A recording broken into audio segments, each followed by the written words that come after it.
Loaded chicken wrap on Thursday. It's all about that shrimp on Friday. Chicken nuggets to start the weekend. And the mixed two-piece to finish. The new daily meal deals from Popeyes. A different meal every day, served with the world-famous best dressed chicken for only $3.99. Only at Popeyes, Louisiana Kitchen on Eastern Avenue. If it matters to you, it matters to us. We're Cayman 27, Cayman Informed.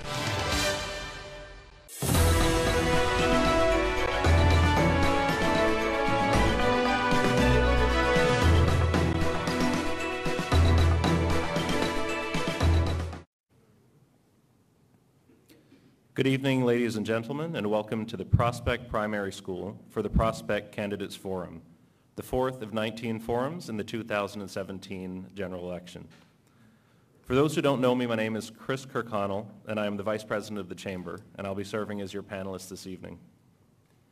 When the Chamber was established in 1965, the goal was to create an institution that supports, promotes, and protects the interest and welfare of its members and the wider community. Being nonpartisan, we have hosted forums every election year since the 1980s. For 8 elections, we've provided members of the community with an opportunity to meet their candidates and to educate themselves before Elections Day.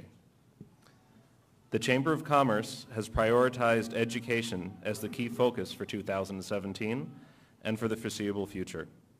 And these forums are just one of the many efforts where we will focus on education. Another public education campaign that you'll be seeing much more of over the coming weeks and months is the Growth Matters initiative. You may have seen this campaign on your Facebook and social media and local media networks, and you may have visited the growthmatters.ky website. For those who haven't, this initiative is a series of 10 animated educational and fun videos that are intended to educate viewers on the importance of economic growth and how it is achieved. The videos also show how government generates revenue to spend on essential public services. Our aim with this series is to start a conversation about economic growth within the community. The Chamber will also be taking the videos into all high schools to encourage discussion among Cayman's youth. But today is about Prospect. We recently distributed an election survey to the Chamber membership, from which we have developed a series of national and constituency questions. We've also invited and accepted questions from the public, and you're welcome to submit your own this evening for review. If you do wish to submit a question this evening, please ensure that it is directed at all candidates. Personal questions directed at a single candidate will not be permitted. These forums have taken weeks of preparation, and we are pleased to be here tonight for your district. We hope that this opportunity to meet your candidates will prove beneficial to you, and I would like to thank the Chamber staff for their hard work in organizing these events. I would like to extend a wholehearted thanks to Hurley's Media for their support and assistance in broadcasting these forums live on Cayman 27. With their help, we have ensured that all members of the community can hear from each of the candidates. I would like to also thank the DART organization, Deloitte, Foster's IGA, Heritage Holdings, and Puritan Cleaners for their support in making this possible. The moderator for this evening is Mr. Will Pinot, Chief Executive Officer of the Chamber. He will now explain the rules for tonight's forum and will introduce the candidates. Well, thank you, Chris. Each candidate will be asked a series of questions prepared by Chamber members and the general public. Candidates will have 2 minutes to elaborate on each question, if you choose to do so. 1 ring will indicate that you have 30 seconds to conclude your response. 2 rings means that your response time has elapsed. Each candidate will be allowed to answer the question without interruption and is free to differ with an opinion or position of a fellow candidate during their allotted response time. The seating arrangement for the candidates on stage was selected randomly by ballot. Candidates should deal solely with the issues. No personal attacks will be tolerated this evening. At the conclusion of question time, we'll invite written questions from the audience.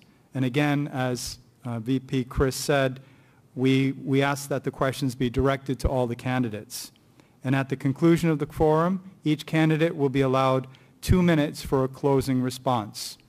So with those short introductory remarks from me, we're going to take a short commercial break, and when we return to the Prospect Primary School, we'll be introducing the Prospect candidates to you this evening.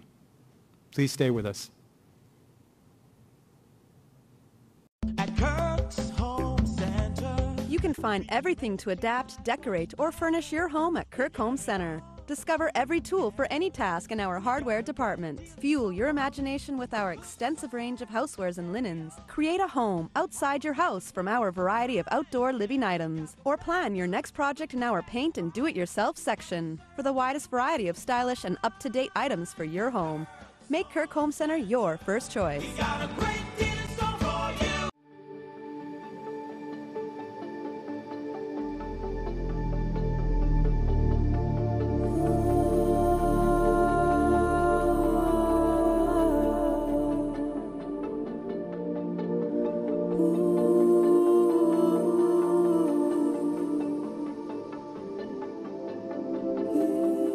The Hibiscus Spa, located at the West End Grand Cayman, 7 Mile Beach Resort and Spa. C3 Pure Fiber broke the Caymanian record of the first 100% fiber optic network. Do you know what it feels like to be fiber fast? It feels like this, like your whole life passing beneath your fingertips, like your world is living with you, like everything in your whole life is always connected. We are a new breed of connectivity, and we are ready for you. TV from $59, internet from $69, bundles from $89, and home phone from $9. Join us today, 333-3333 or c3.ky. Looking for quality products with the best prices? Then come to Uncle Bill's. We carry the best bicycle brands on island. You can also make a custom order and pick up items from our great line of accessories. We have a fantastic range of stainless steel, gas, and charcoal grills.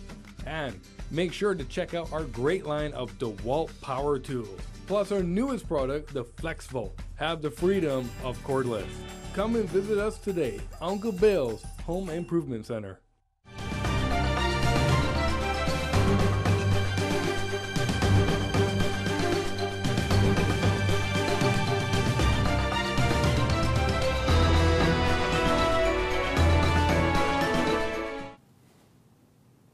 Welcome back to the Prospect Primary School, where we're in the fourth in a series of candidates forums organized by the Chamber of Commerce. I will be introducing the 3 candidates for the District of Prospect, and we'll begin with Lucille Seymour. Lucille Seymour is a founding member of the People's Progressive Movement and former MLA for the District of Georgetown. Ms. Seymour served as the Education Officer for Primary, Senior Education Officer for Curriculum and Testing, and Permanent Secretary in the Ministry of Community Development, Sports, Women, Youth Affairs, and Culture. Ms. Seymour is seeking election as a Progressives candidate for Prospect. Welcome, Ms. Seymour. Thank you. Our next candidate is Austin Harris. Austin has spent the last 9 years working with local media companies. He was most recently a talk show host on Star 92.7 FM.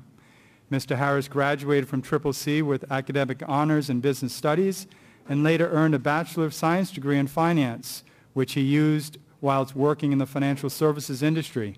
Mr. Harris is seeking election as an independent candidate for Prospect. Welcome. Thank you, Will. Matthew Leslie is currently serving as Director of SDKA Securities. Mr. Leslie has also spent over a decade as a spokesperson for the Cayman Islands Brewery, serving as the Managing Director and CEO of SRQ Limited, and has served as the Managing Director of Titan Group or Titan Security. Mr. Leslie is seeking election as an independent candidate for Prospect. Welcome. Thanks, Will. I'll now turn it over to Vice President Chris Kirkernel, who will pose the questions for this evening. Well, Ms. Lucille drew the lucky straw tonight, so we'll start with her. The first question, Ms. Seymour. What personal qualities and skills do you possess that makes you the ideal choice to represent the people of Prospect in the Legislative Assembly? Thank you for that question, and thanks to all those who are here this evening and for the listening public. Well, first of all, I'm a resident of Prospect. Secondly, I have been a community activist, and I've been a former legislator. And recently I did a survey on Prospect to ascertain the issues that were concerns of the people. And thirdly, I'd like to see that the Prospect people are empowered, and therefore I will be pushing for the district councils to give people in Prospect, under this new dispensation of the single-member district, more empowerment for them to help the core government run the country. Okay. Mr. Harris, what personal qualities and skills do you possess that make you the ideal choice to represent the people of Prospect in the Legislative Assembly? Thank you, Mr. Kirkconnell. First of all, I want to begin by thanking the Chamber for hosting these debates, thanking Hurley's group and Hurley's media for televising these debates, and I want to wish a pleasant evening to those in attendance this evening, as well as the thousands who are tuning in at home. I have spent the last 10 years honing my skills in the arena of political commentary, and I believe I understand better than most the issues that impact the Cayman Islands and its peoples. Many of those issues which I believe we have not yet solved, things like education, employment, economic diversification, and the environment. Unlike perhaps some of the newer candidates who may require a learning curve when elected, I will not. I believe I will be able to hit the ground running on day one, working to find some of the more meaningful and lasting solutions to these problems.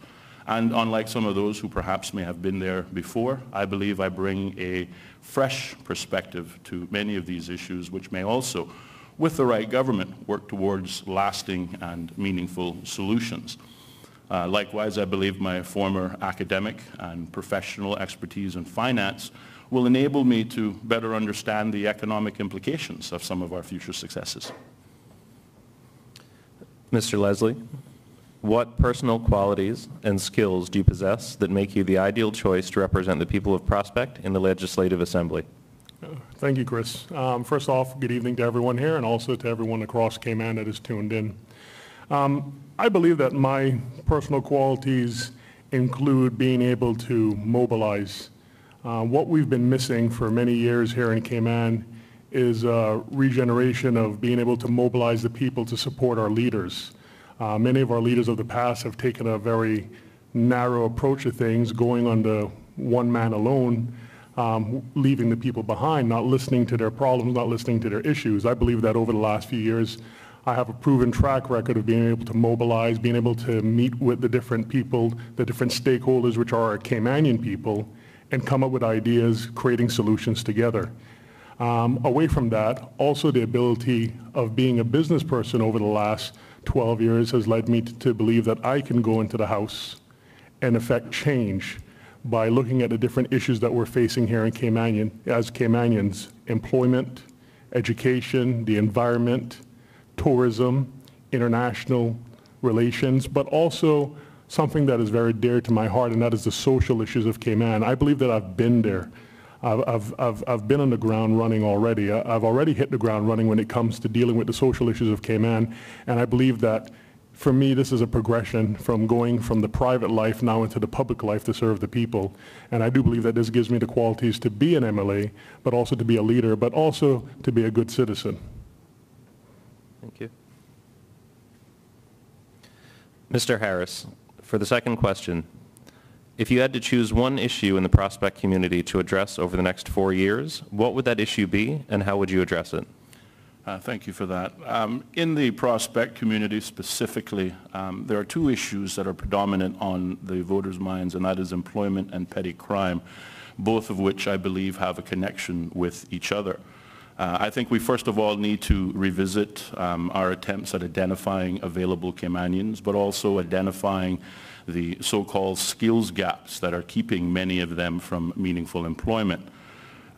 We've heard some discussion on the establishment of a database of unemployed Caymanians. I support this notion, but I want to take it a step further. I think we should establish a database of all jobs in the Cayman Islands. Not only will this identify the Caymanians that are presently out of work and also any skills gaps that may also exist, but also by understanding the total complement of jobs in our workforce will enable us to better plan and adapt our education system by way of its curriculum so that we can better prepare our young people both to occupy the jobs that exist today, as well as the jobs of the future. In addressing petty crime, I have proposed something I call the Neighborhood Community Security Service, which will empower community members by giving them limited powers of arrest. Who better to protect our neighborhoods than the people that live in them? This is an exercise, I believe, that could also achieve success with the collaboration of the Royal Cayman Islands Police Service.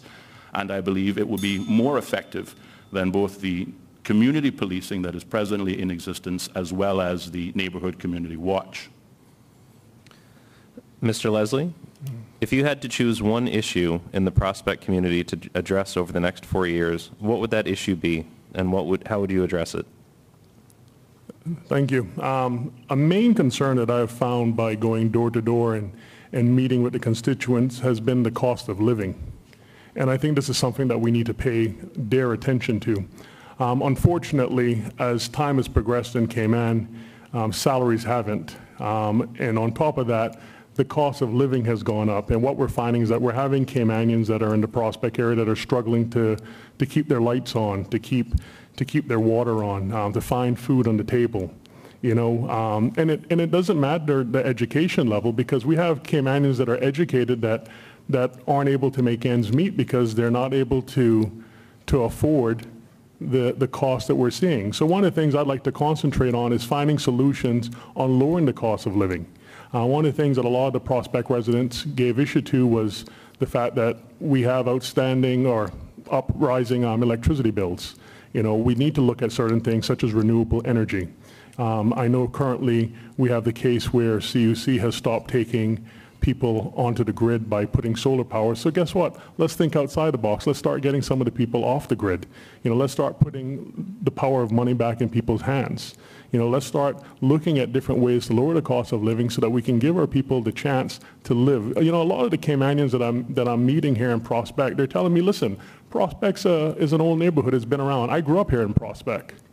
You know, I remember what it's like when all of us used to come out and play as kids and everything, and now these are the adults that I'm talking to.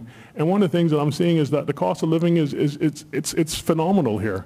And we have to start looking at ways, thinking outside the box, to lower the cost of living, because Caymanians, they don't want to be rich. A lot of them say, you know, Matthew, I don't want to be rich, but I want to be able to live in my own country. And that's something that we really need to pay attention, because if not, we're going to fail. Ms. Seymour?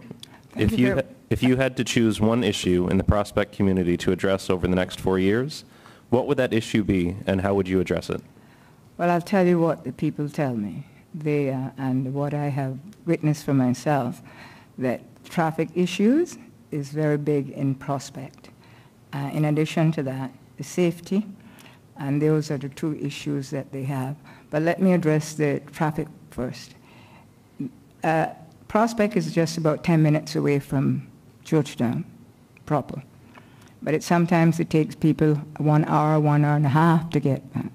Because Prospect itself has a lot of entrances and exits, and there's a wonderful school here that people come to. And then there are other people coming from the Eastern District come through this area as well. And so the Prospect people themselves cannot get out. And that has been an issue. We have called in the police. We have spoken to the Director of Vehicle Services and to come up with some ideas. The Prospect people themselves have decided that they would like wardens, and they themselves can provide that wardenship for the direction of traffic. In addition to that, they have asked the government if they would put one-way signs coming in through to Prospect, because it's really been giving them a terrible problem and letting them get late for work, et cetera, et cetera. In addition to the safety issue, they have always wanted to have community policing. And what has come out of that is that we have had the police here to talk about community policing, which, as you know, he's a new person and will come in and do dispensation.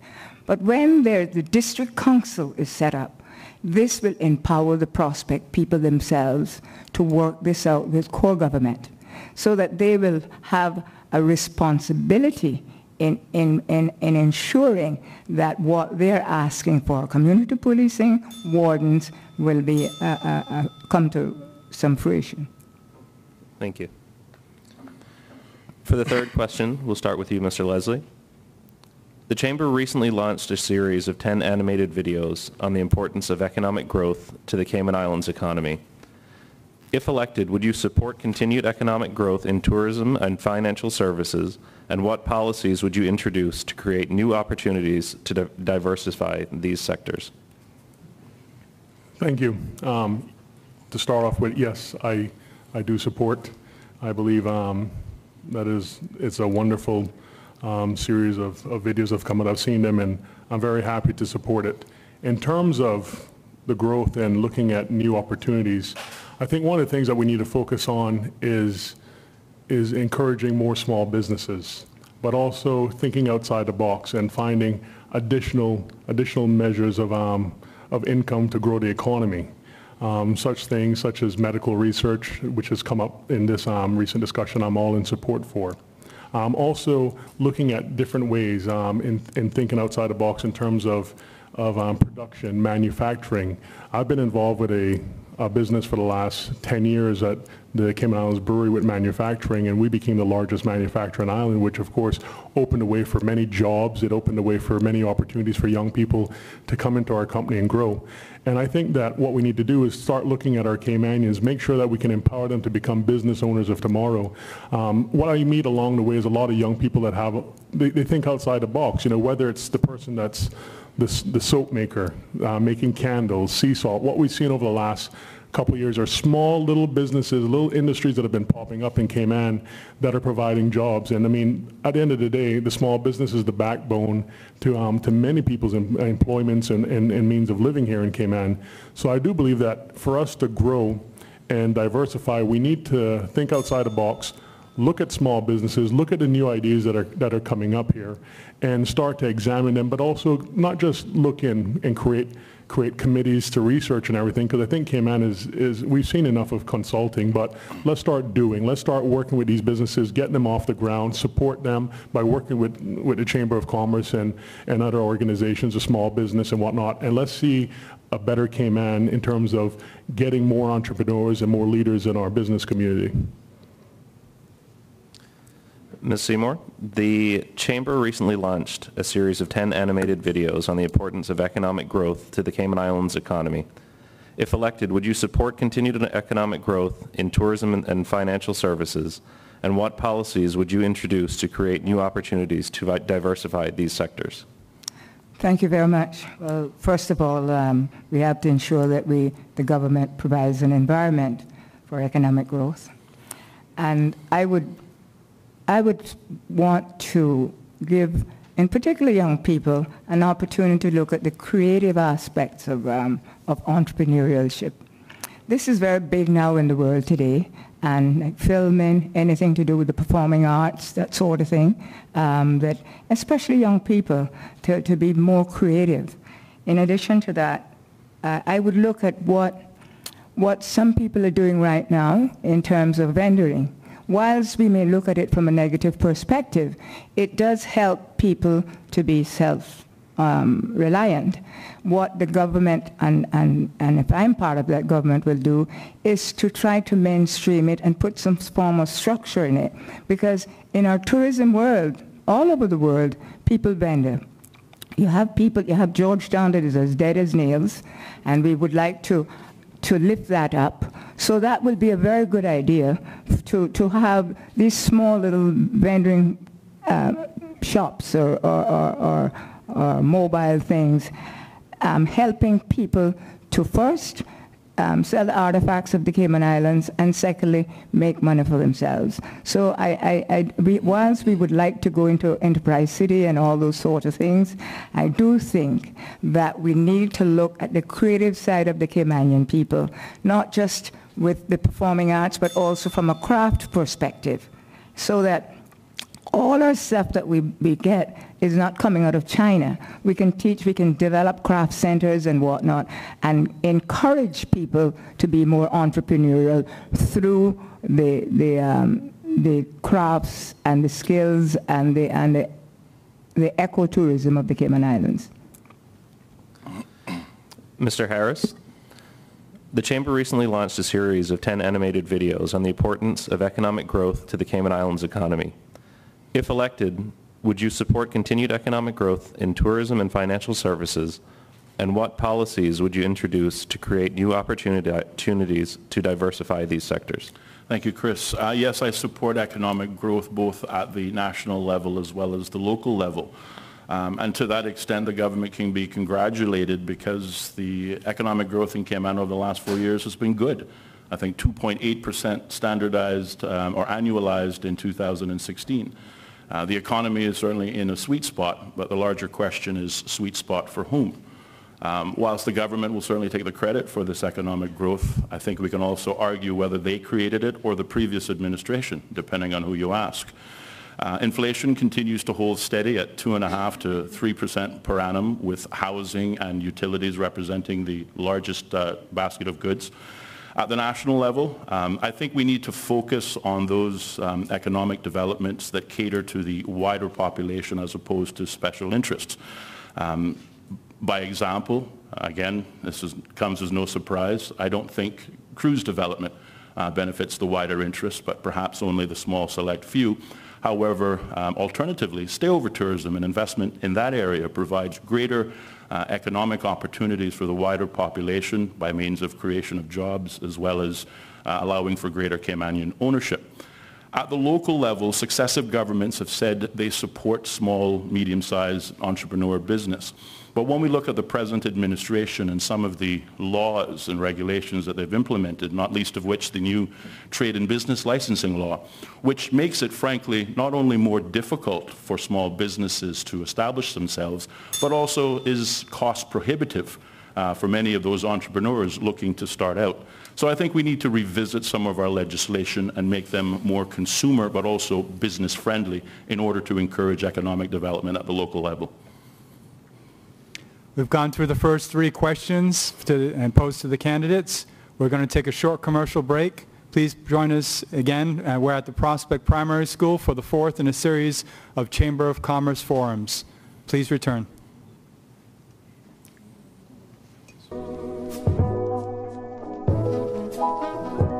In a pot of boiling water, add red lentils and cook for 4 minutes. Strain and cool. Dice the celery, cucumber, and red onion.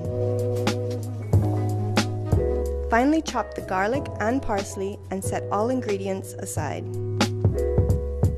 In a mixing bowl, add cannellini beans, chickpeas, and red lentils. Add the diced and chopped ingredients and season with salt and pepper.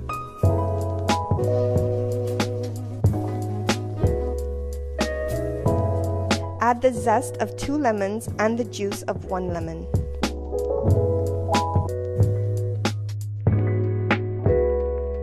Before serving, spoon the mixture on a bed of fresh arugula and enjoy.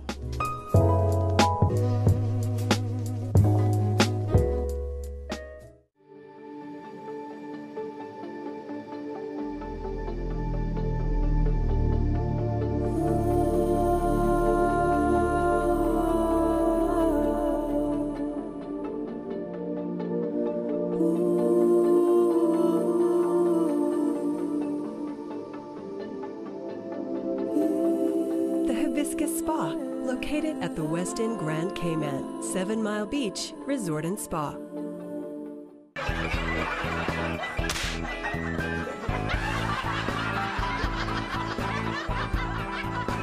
Get ready to laugh as TV's funniest hidden camera show will have you in stitches. Just for laughs, the Laugh Out Loud comedy show catches unsuspecting people in some of the funniest situations. It's just for laughs, and it's only here on Cayman 27.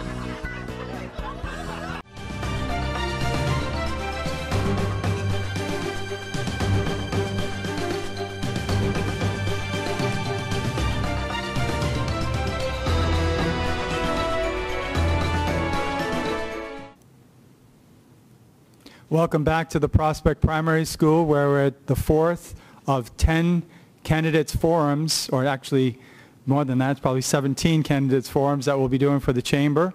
We're with 3 of the candidates in the district for Prospect Electoral District, Lucille Seymour, Austin Harris, and Matthew Leslie. We finished the first 3 questions, and now I'll toss it back over to Vice President Chris Kirkernel, who will ask the 4th question. We're back to the beginning of the table with Ms. Seymour. Ms. Seymour, if elected, would you be willing to accept a ministerial seat? And if yes, which areas of responsibility would you want to be assigned? You really want an answer? I've thought long and hard about that question.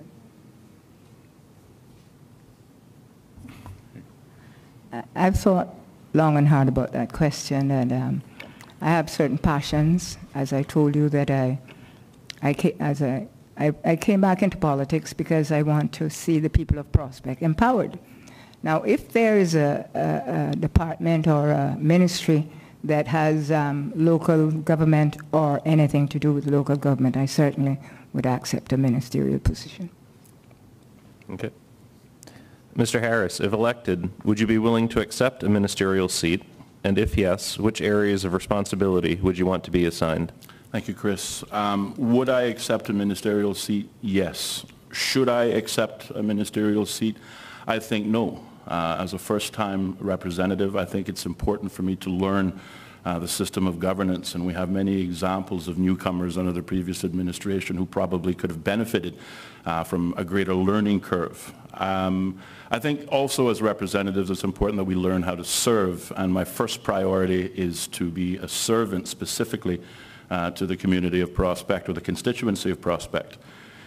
In terms of what ministry I believe I would be effective at, I believe both education and labor. In education, I believe my back to basics approach that needs to be focused more on the fundamental stakeholders of a successful education system, that being the teacher, the student, and the parent, and my plans contained therein, I think would resonate with teachers across the Cayman Islands. In labor, I think my former experience as a labor tribunal member, later on as the chairman of those labor tribunals, makes me very familiar with the issues and the laws surrounding labor. In my former vocation, I worked actively with a number of Caymanians who were out of work, finding employment for some of them, and I know all of the players. But that said, I'm also interested in tourism and many ways in which we can diversify our tourism product across the Cayman Islands.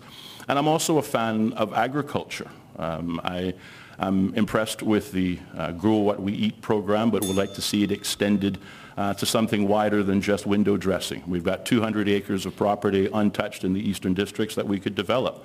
Agricultural jobs won't create middle-class employees, but agricultural jobs will lift persons out of poverty, and that will be good for our local economy as well. Mr. Leslie, if elected, would you be willing to accept a ministerial seat? And if yes, which areas of responsibility would you want to be assigned? If elected, it would be my first time in Parliament, and I would have to decline a ministerial seat. However, I do believe I would very much like to become a councillor. And the ministry that I would like to focus on, I believe, would be community affairs.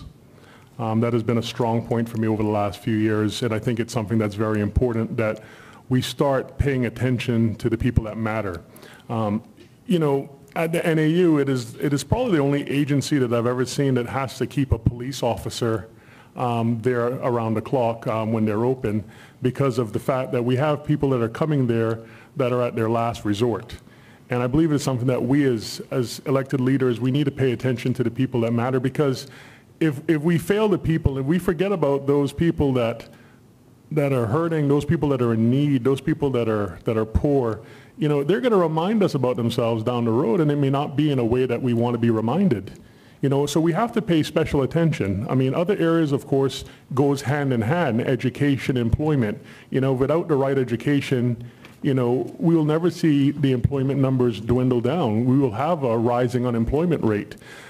But getting back to the question, it would have to be community affairs.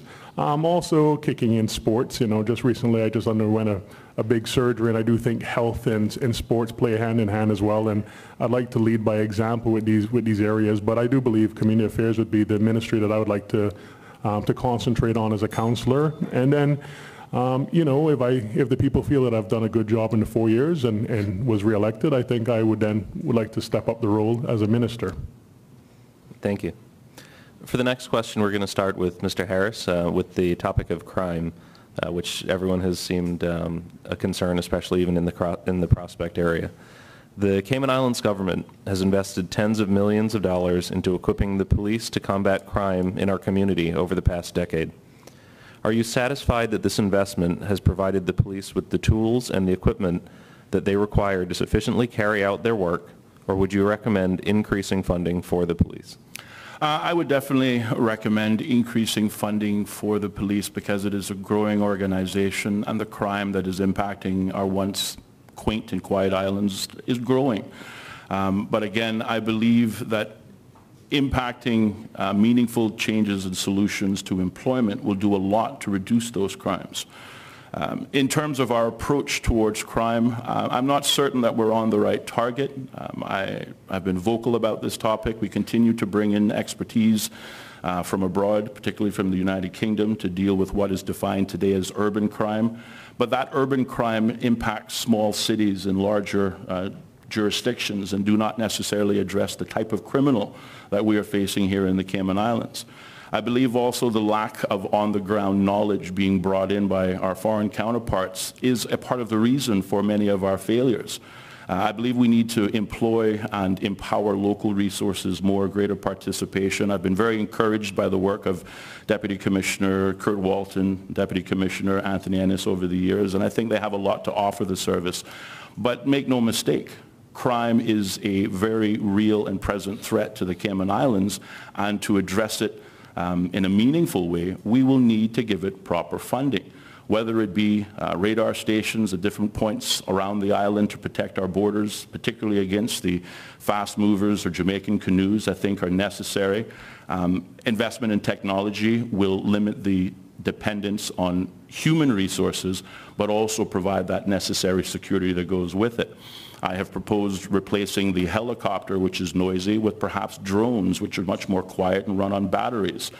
Immediately, we save the country $1,200 an hour in operating costs, but we are more effective with combating crime. So yes, I support increasing their budget, but I also support utilizing that budget more effectively.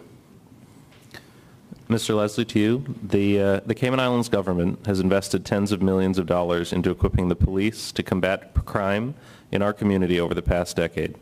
Are you satisfied that this investment has provided the police with the tools and equipment that they require to sufficiently carry out their work, or would you recommend increased funding for the police? Thank you, Chris. I would recommend increased funding for the police, and also for them to invest in more technology to help them, similar to what my colleague said with drones and other technology, bringing in such expertise such as cyber forensics. One of the things that we've been seeing as of late is a lot of cyberbullying. And these are things that affect many people, but also to have the police be equipped with expanding their education process with our young people. In reading the Yolanda Ford report, that came out, it showed that 53% of our inmates were locked up before they were 17 years old. And this is a problem. So what we need to start doing is we need to start reaching out to our youth. And this is something that the police can do. I remember as a kid growing up where seeing a police officer was so much fun. I used to like hearing the sirens and seeing the lights. But yet I respected that officer. Many Caymanians will remember saying to their kids, if you don't behave, I'm going to call that police officer over here, and that kid straightened right up. So I do believe that bringing that respect back into the police, and by having more community outreach with the police, is going to really help in deterring, because what we need to do is start steering our young people into the right direction, and with the police gearing up towards that by more community policing, more educational programs, which of course take funds once again, we can definitely curtail this, because if not, we have a serious problem on our hands. Crime is up in Cayman. We're not the the island that time forgot anymore. You know, we've forgotten about the times, and crime is going up, and unfortunately we see people that we know becoming victims to robbery. I mean, just look what happened here just a couple of weeks ago at Foster's, you know, one of the sponsors here. You know, I mean, that must have been terrifying for people that would have been right there to see that shooting. So yes, I do believe that more funding is needed for the police, but also to make them invest this in technology and further education to our young people. Ms. Seymour, the Cayman Islands government has invested tens of millions of dollars into equipping the police to combat crime in our community over the past decade. Are you satisfied that this investment has provided the police with the tools and equipment that they require to sufficiently carry out their work, or would you recommend increased funding? The Commissioner of Police recently said that there's a shortage in policing. And so it would be out of place for us at this moment to say that they could do all the things we wanted. I was in another world where we gave the police a lot of money for the community policing. And I do encourage that we must give money for community policing. More so now that we have individual districts that will be governing themselves. And I think if with the district councils, this will be part of their remit to work with the police. One of the failings of the police in a community is the outreach arm. Police only put people in jail, and there's no outreach to have a real relationship. And that is what we must encourage. We have to encourage police to understand the neighborhoods, understand the young people, and be there with them. In other parts of the world, they have police sports places, all sorts of things police are in with the young people. So we must do that too. We must have our police interact with our young people. And when they do that, I think the crime will be reduced. Okay, we'll move. Next question, we'll start with you, Mr. Leslie, on the topic of employment. Some candidates in this election have stated that they intend to recommend a moratorium is put in place on granting of additional work permits until all employed Caymanians who are willing and able to work are employed. Do you support this recommended approach for addressing the issue of unemployment amongst Caymanians?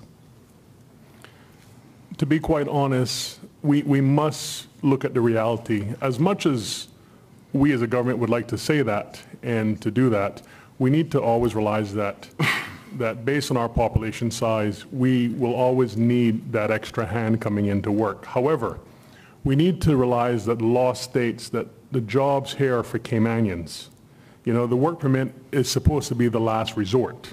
And what we need to do is we need to start enforcing the laws. We need to start recognizing the laws that are in place to protect Caymanians, to make sure that they are given the preference in jobs. I do believe that Caymanians, it's just not right for us to look at people coming to our shores and enjoying the benefits of our economy and coming. I've met so many people that have come here as bartenders, as waitresses, as people working in hotels, and now they're business owners. You know, where is it that our Caymanians cannot share in this benefit? Where is it ever said that we're not allowed to partake in this? And we need to go back to the laws, and we need to make sure that immigration is vetting this. I do believe that we should at some point remove the process of work permits and send it over and merge it with the NWDA so it can be properly vetted, so that we can have proper Caymanians placed in proper jobs. No more lip service to Caymanians saying, well, you know, I'll see what I can do. Just register here. We'll see if we can match you up with someone. We need to make sure that we're paying close attention to make sure that Caymanians are put where they need to be put, where they're fitted into jobs. And if they need the training, then by God, let's give them the training that they need to get these jobs. You know, I mean, how hard is it for us to take 2,000 Caymanians in a place that we have almost 23,000 work permits and start fitting them in? Why should we import someone from halfway across the world to work as a bellboy in a hotel when we have enough young, able-bodied Caymanians here looking for work? You know, we should guarantee jobs, not prison sentences. Ms. Lucille, over to you. Some candidates in this election have stated that they intend to recommend that a moratorium is put in place on the granting of additional work permits until all unemployed Caymanians who are willing and able to work are employed. Do you support this recommended approach for addressing the issue of unemployment amongst Caymanians?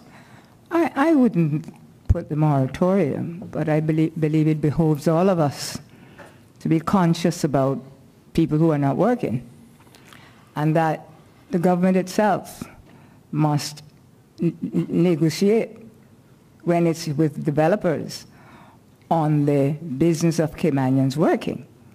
It could be proportionate. If you come in with a $500 million business and you want 400 top people, you can't have it. You might have 50%, or you might have 40. The same with all the tiers.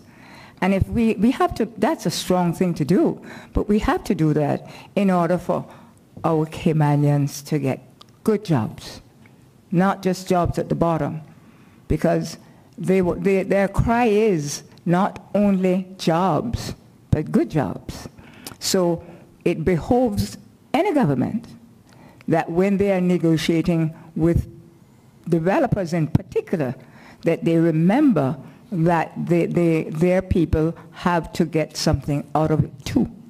So that is what I would support. Mr. Harris? Some candidates in this election have stated that they intend to recommend that a moratorium is put in place on granting of additional work permits until all unemployed Caymanians who are willing and able to work are employed. Do you support this recommended approach for addressing the issue of unemployment amongst Caymanians? The political answer in all of this is yes, send them all home. But certainly it's not too much of a practical idea, particularly when we consider that, we are in the global business, particularly global business of financial services. And in order to compete in financial services against the other jurisdictions who are nipping at our heels for this business, we need to be able to attract top talent. But there is the reality that 85% of all work permits applied for get approved. It's not a wonder that Caymanians are finding it difficult to find employment. So I believe we need to strengthen the rules and make it perhaps more difficult for foreign nationals to receive work permits in the first place, with a view of giving Caymanians greater opportunity. There have been some ongoing discussions for the creation of a human resource authority. I think there's some merit in this idea, because a common flaw in the public system is that most public departments work in silos. That is, there's an entrenched mindset that certain departments don't share information with other departments, and that leads to reduced efficiency, reduced morale, and reduced overall productivity. I think also training in vocational schools and programs should be put in place as a priority. No, I do not believe we need to wait until we build a TVET facility. There are numerous technical and vocational programs available in the Cayman Islands, from UCCI to the private sector. But in my opinion, they operate in much of a haphazard manner with no criteria. And worse, the people who need it don't even know they exist. I would support the return of programs that have worked, the JAGUS program, Superior Auto. I would support the introduction of the HEART program that is working in Jamaica, which has a proven track record. I would tailor-make our TVET system against our work permit system. If we assume the work permit system is working as it should, it means every person on work permit possesses a skill in which Caymanians do not. If we tailor-make the TVET programs based on those available jobs, then we bring those work permit numbers down, we bring employment for Caymanians up, and everybody wins.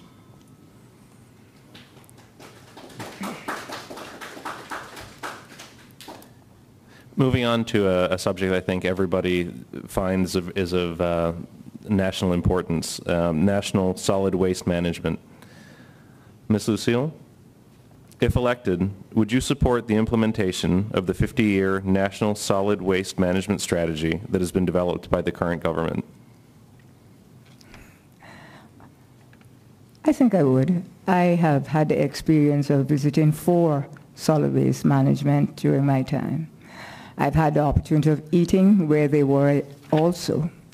I believe that the management of the dump has to be where it is, and we have to build a structure that can encourage the solid waste management, that can encourage electricity, that can encourage composting, that can encourage more employment, that can encourage us to understand how we recycle our stuff.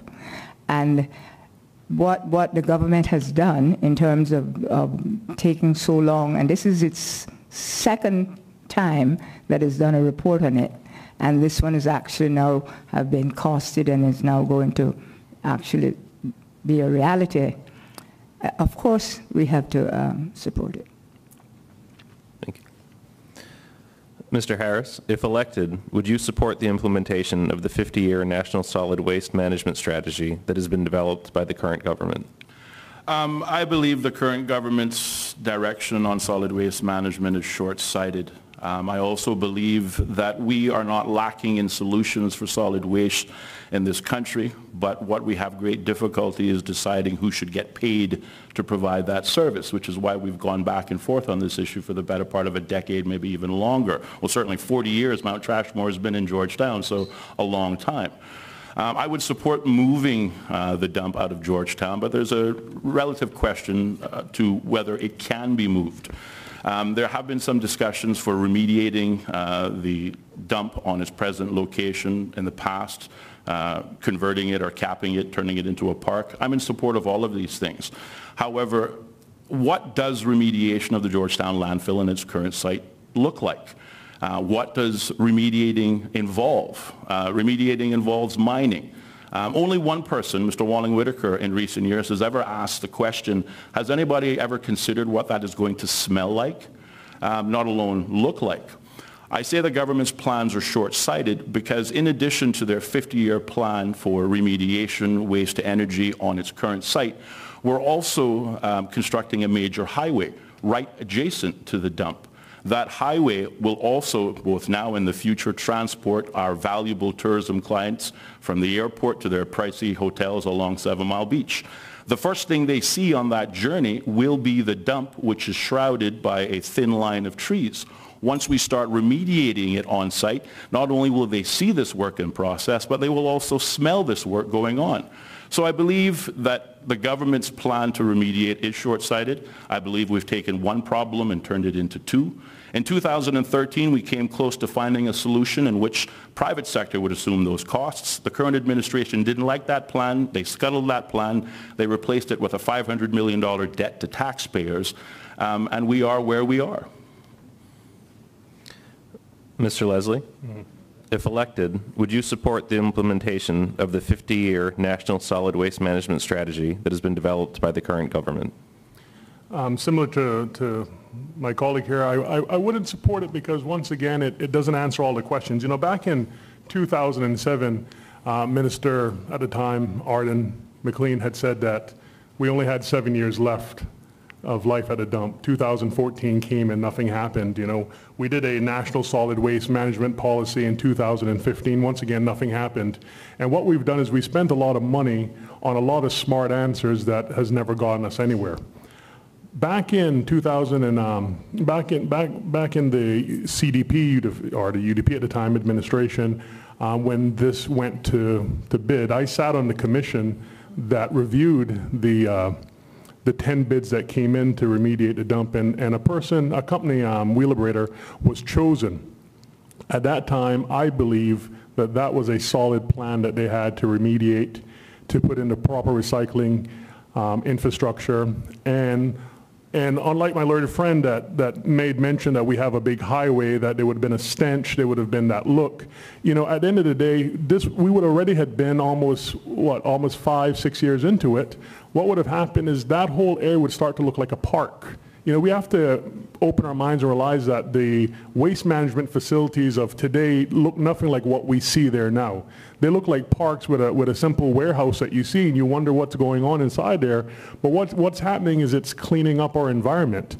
You know, so at this point in time, I would say that any government coming in needs to look back at the plans that have already been in place. You know, we have the answers. They're sitting right there in a stack of consultancy reports. One thing about the Cayman Islands that we're good for is racking up bills with consultants.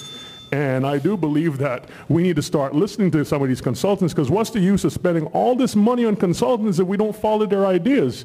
You know, we start thinking with that one-track mind. It doesn't work. So I do believe that as a new government coming in, take a look, because the answers are there. Let's get the solutions. Let's push them forward and stop wasting time.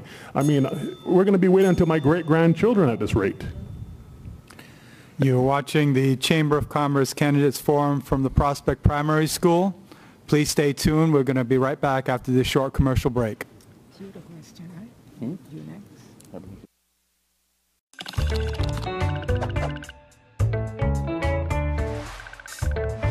When companies do well, everyone does well. Not just the business owners, but the employees, other businesses, the government, and even the customers. Seriously. To learn how, let's look at how money flows through a company. When a company sells its goods and services, they receive money, which is called revenue. That money is then split up and used in a number of different ways. Some of the money goes to employees. To keep it simple, we'll call this salaries. Some of the money goes to pay for products and services the company needs to keep running. Those expenses are called overheads. Some of the revenue goes to the government in duties and fees.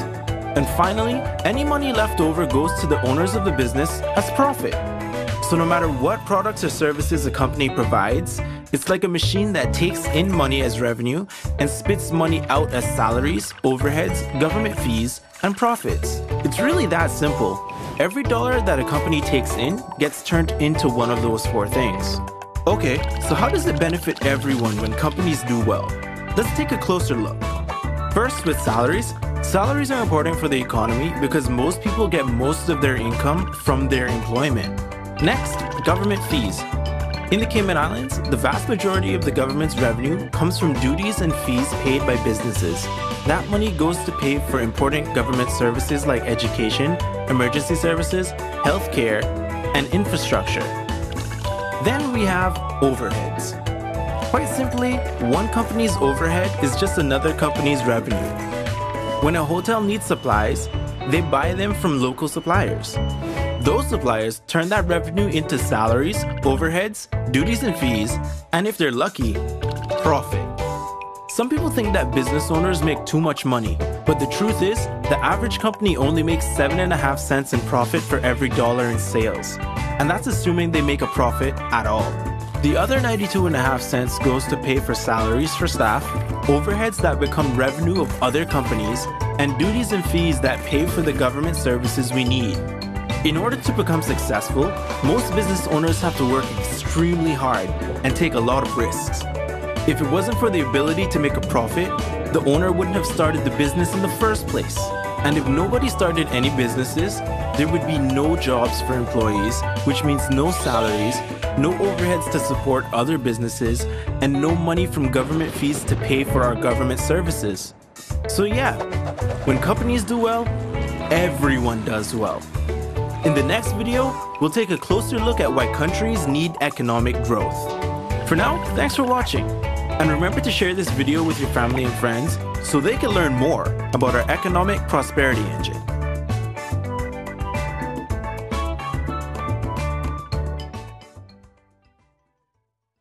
If you're looking for extra savings and free benefits with car insurance and home insurance, Brit K has just the cover you need. There's a free $250 gift voucher for new home insurance customers too, and 10% car insurance discount if you have home insurance. With a claim service that's quick and friendly. We call it Cover Without Added Costs. Call for a quote on 949-8699 or visit britk.ky.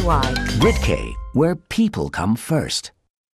Children are our future, so let's preserve the ecosystems of Cayman by using cleaner gas. Using propane releases 80% fewer harmful emissions into the environment and saves you significantly on your energy spent annually. Working with us during the entire process and our outstanding customer service will make you know that you made the right choice. By partnering with Pro Solar, we are also able to provide solutions for zero-net energy homes.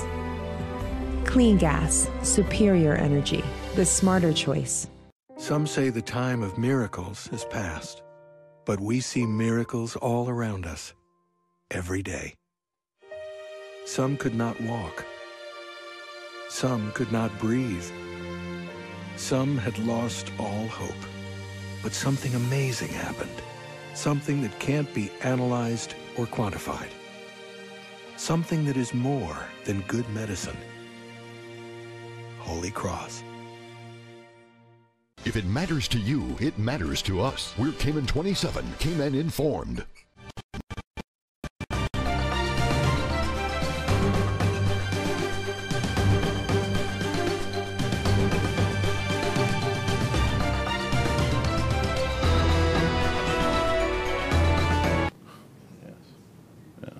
Welcome back to the Prospect Primary School, where we've gone through 7 questions.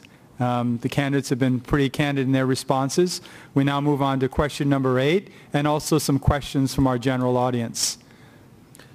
For this next question, we're going to start with Mr. Harris on the topic of Georgetown revitalization. Revitalization of Georgetown has been discussed for many years.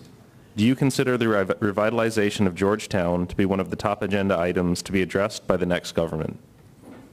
Yes, I do. And I think we have tied that revitalization of Georgetown to our hopes and aspirations for a cruise berthing facility.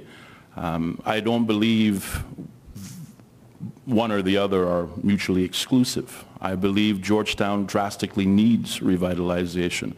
I support pedestrianizing parts of downtown Georgetown, which not only would it benefit the cruise sector and eliminating vehicular traffic, but it would create greater opportunities for commerce and movement.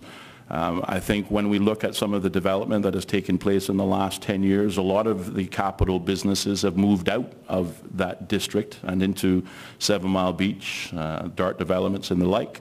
Now we have any number of buildings sitting dormant, vacant, and nothing happening. We certainly do need to revitalize downtown Georgetown, turn it into a center of commerce that can be active both day and night. I believe there are opportunities that exist in downtown Georgetown that both, well, certainly all spectrums of business can benefit. The large businesses, the medium-sized businesses, and of course, many of the small businesses and entrepreneurs. In many developed countries in the world, and I've had the privilege of working in one, Montreal, and they've done a fantastic job of street-side, street-level cafes, coffee shops, restaurants, centers for cultural performances. All of these things can work part and parcel not only to revitalizing Georgetown, but by creating greater economic stimulus, greater economic opportunity. There are opportunities not just for jobs, but for Caymanian ownership. So yes, I absolutely believe that the capital of the Cayman Islands, Georgetown, is in drastic need of revitalization, and that does not have to wait until cruise berthing to get it off the ground. Mr. Leslie, revitalization of Georgetown has been discussed for many years. Do you consider the revitalization of Georgetown to be one of the top agenda items to be addressed by the next government? Firstly, I do believe it's a very important issue. You know, a lot of us spend a lot of time in Cayman Bay, and one of the things that we've always seen is the signs, live, play, work, and dine. And I'd like to say that Georgetown, our capital, can be that same place. You know, we have buildings that are sitting empty. You know, why don't we just meet as a government, change the zoning laws? Let's start creating residential areas in Georgetown. Let's bring some nightlife back to it. Let's put people in there. Let's live, work, play, and dine in Georgetown. Let's offer incentives to small businesses to open up in our capital. Pedestrianize certain areas. You know, as said before, we don't need the big cruise ships. What we need, though, is life. You know, and life comes from the people that are flying in. It comes from our own people. You know, a lot of people like to think that the only way that a business can make money is from tourists, but no, businesses make money from our locals, spending money right here in our home country. And what we need to do is we need to attract these people out. So let's put things, let's put music. You know, you go to places like Cuba and other countries, you see a small guitarist on the side of the street in a corner. You see someone with pantomime. You see someone doing art. You know, let's start encouraging some of our talent, some of our performers. Let's get them out there. I remember, you know, growing up many times when you'd see the musicians at the cruise ship terminal, welcoming the cruise shippers coming in. Well, why can't we have musicians on the street corners there playing, and let's pay these people to do it? You know, because what we're doing is we're adding economic stimulus into the pockets of our own people. We're encouraging people to come into town, but what we're doing is we're livening up the place. So by offering incentives to small businesses to open in town, changing some of the zoning so that we can turn some of these buildings into residentials like they do in places such as Houston, Texas, that I've seen their main area just convert beautifully. And what it does, it opens up the nightlife, because if you're going to live in town, you're going to work in town, you're going to dine in town, you're going to have fun in town. And let's start getting a little bit of life back in the town, revitalize it, because right now it's a ghost city at night. After 7 o'clock, it's quiet. So let's liven it up. Thank you. Ms. Lucille?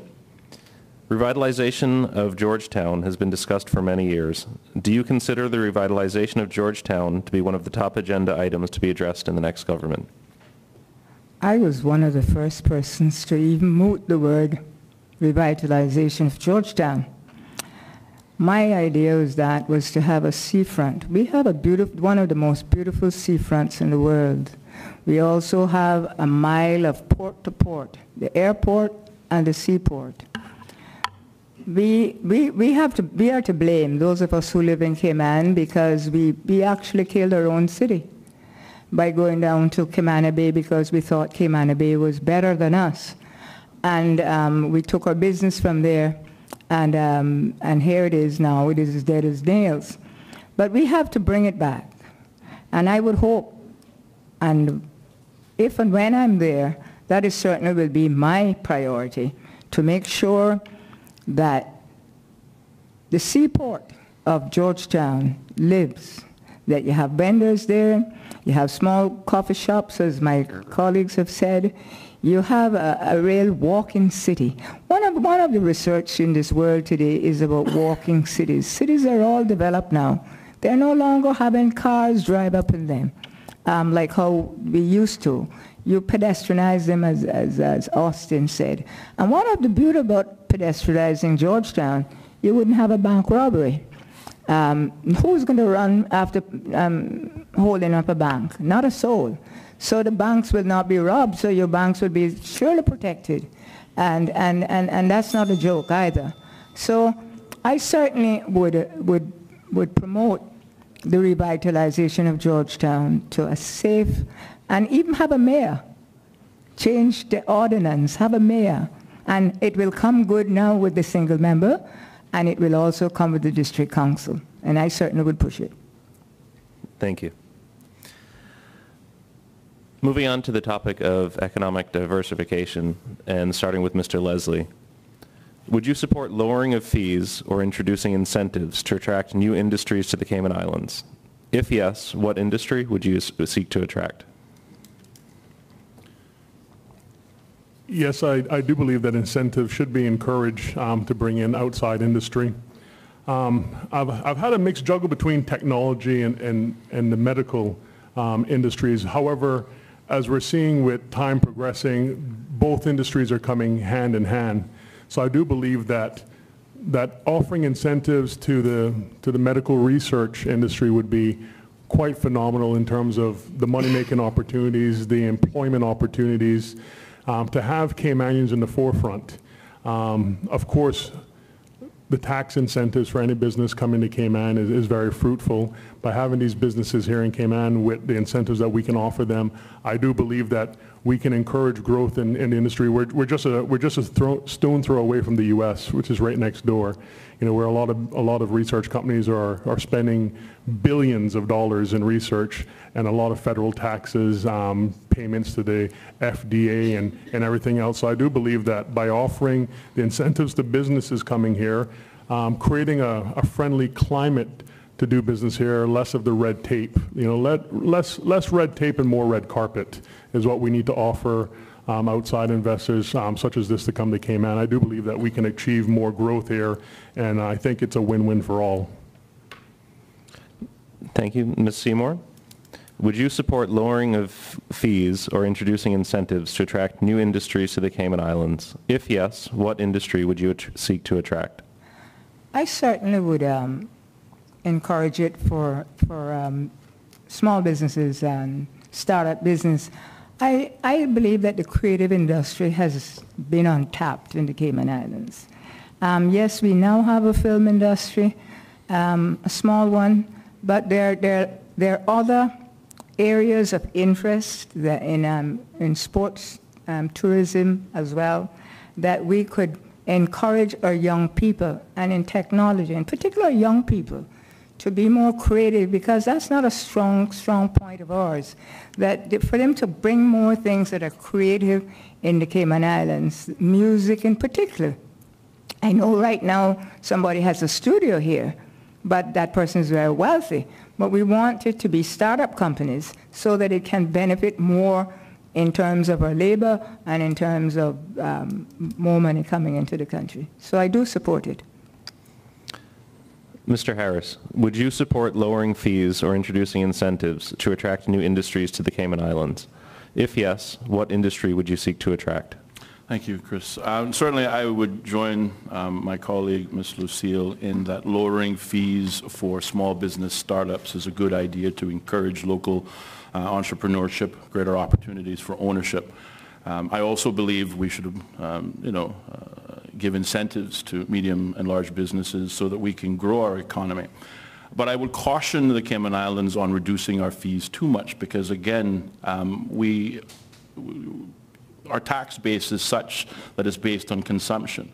When we reduce fees for large companies by giving concessions, we rob ourselves of valuable resources which we're going to need to improve infrastructure, roads, plumbing, sewage, things of that nature. In terms of encouraging economic diversification, again to my colleague Mr. Leslie, I agree. I think we have some great opportunities in medical development, medical research, advanced medical learning, pharmaceutical development, which will also not only diversify the economy, but also work to address the rising costs of healthcare.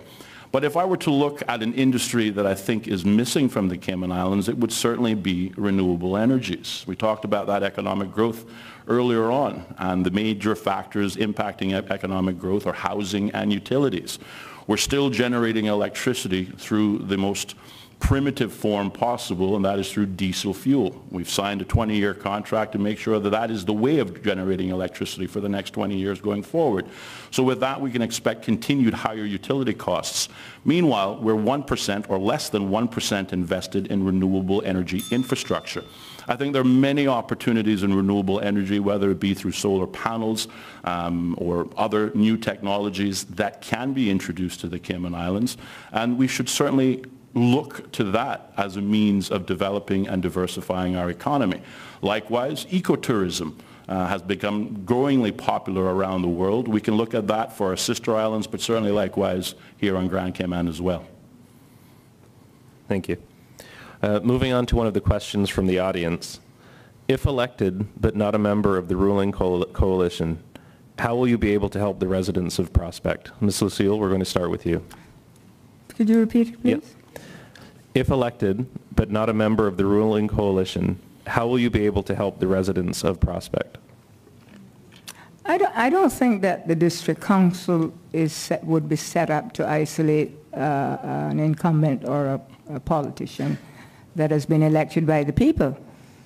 Somewhere in that, and how it has to be written that it has to incorporate whether you are independent or you're from a party in terms of working with them. So I really don't think that there should be any sort of isolationist in terms of if you're an independent or you are part of the party, because the people actually voted you in. And so you should be part of the process. You should be part of the process to help, regardless of your philosophy. And I think that shouldn't be too encouraged in the Cayman Islands.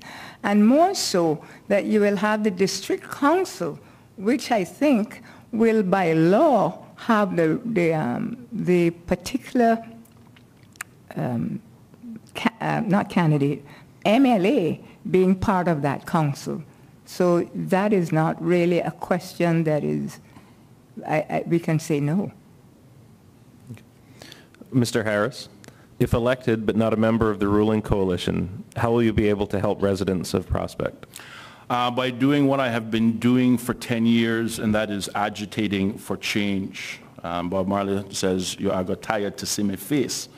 Certainly, if Prospect residents need it, then I will agitate for it. I will certainly speak very loudly. I will speak very publicly. I hope to maintain a very active connection with my community, regular community meetings on the issues that impact our lives. If I'm not on a government or part of a ruling party, then I can promise you that I would be a very vocal member of the opposition. But certainly, I would agitate our government for change. I would agitate our government to start paying attention at the community level, as opposed to constantly looking at the national level. But I also concur with Ms. Lucille.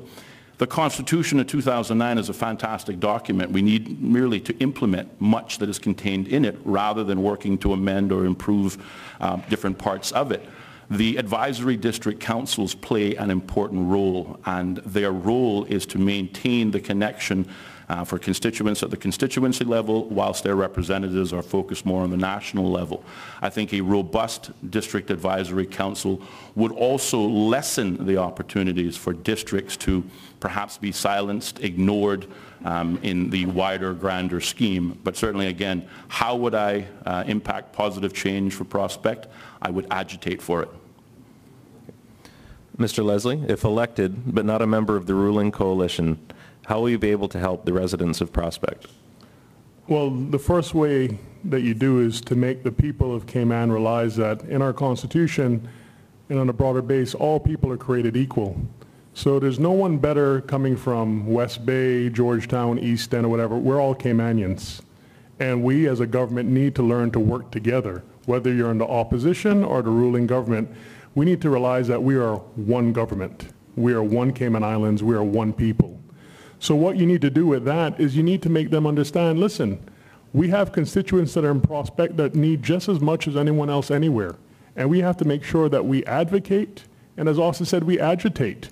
You know, we make out there and we make our voices be heard, but not just voices, because, you know, a lot of people can talk a lot of action, but you need to be able, as an Emily, to take action.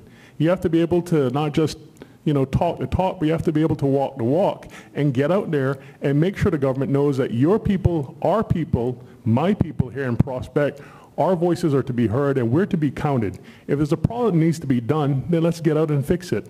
If there's a light broken, you know, I don't believe that we need to run to the central government and say, listen, there's lights in Prospect that needs to be fixed, you know, can I get some funds? No, I do believe that each constituency should have a district council set up, should have that constituency council set up. We should hold regular meetings. We should be able to get the input of the people, because that's who's elected us to begin with, is the people.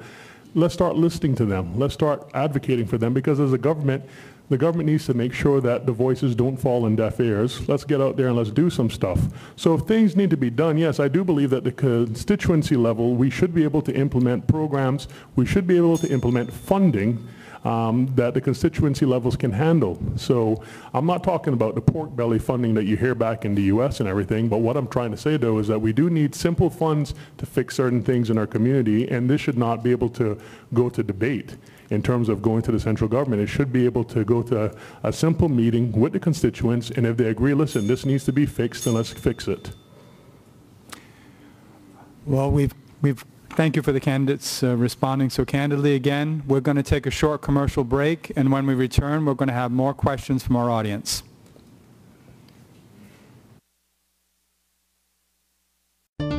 It's fresh, fresh from the garden, it's fresh. Fresh from the baker, it's fresh. Fresh from the fisherman, always at Hurley. It's fresh, fresh from the butcher, it's fresh. Fresh from the deli, it's fresh. Fresh from the summer rain, always at Hurley. At Hurley's, everything is fresh, and we mean everything.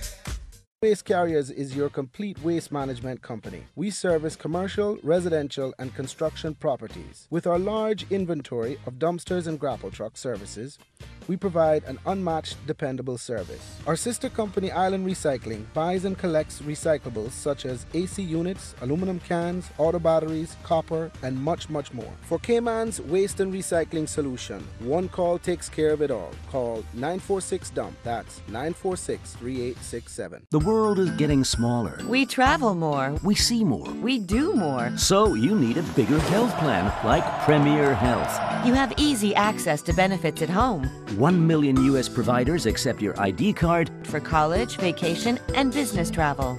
With 24/7 worldwide assistance, U.S. pharmacy benefits, and 96% of claims settled in 5 days, Premier Health offers you the care you deserve. Brit K, where people come first. BritK.ky.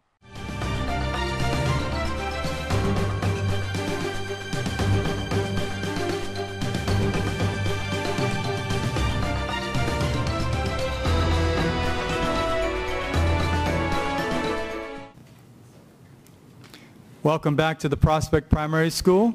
We now will be presenting some questions from the audience. I think we've gone through a couple questions already, but I'll turn it back over to Chris for some audience questions. Okay. And we're starting now with Mr. Harris. We've seen a shift in the percentage of tertiary educated Caymanians over the past decade. We are not seeing that skill set reflected in senior positions in either public or private sectors.